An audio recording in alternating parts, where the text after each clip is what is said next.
چیز نہیں ہے۔ اسی طرح ایک اور روایت میں جو سنن ابو داؤد کی، اس میں آپ نے فرمایا رکھا لا عدوہ، بیماری خود سے متعدی نہیں ہوتی،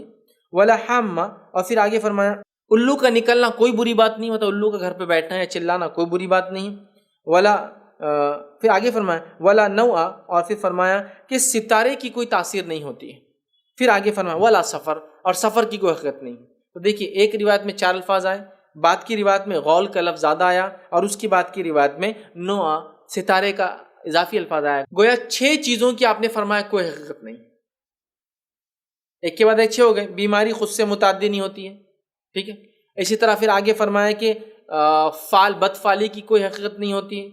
الو کی کوئی حقیقت نہیں ہوتی، سفر کی کوئی حقیقت نہیں ہوتی، سفر منحوس نہیں ہوتا ہے، پھر فرمایا ستارے کی کوئی اپنی ذاتی تاثیر نہیں ہوتی ہے، اور پھر ایک چیز جو فرمایا کہ بھوت پریت کی کوئی حقیقت نہیں ہے۔ 6 چیزیں آپ نے فرمایا ان کی کوئی حقیقت نہیں، جس کو عرب حقیقت سمجھتے تھے۔ اب نبی اکرم صلی اللہ علیہ وسلم کے جو سچوں میں سب سے سچے ہیں، ان کے الفاظ آنے کے بعد بھی افسوس کی بات کی ان کی امت جو ان کا دامن پکڑ کے جنت میں جانے کا دعویٰ کرتی ہے، اس مہینے کو، سفر کو مکمل منحوس اللہ تعالیٰ کو ایک طرح سے اذیت دیتی ہے، اس لیے کہ وقت اور زمانے کو اور ایک مہینے کو برا کہہ کر، اسی طرح توہام اور وہم کر کے بدشگونی بدفعلی لے کے شرک اور کفر کرتی ہے، اور پھر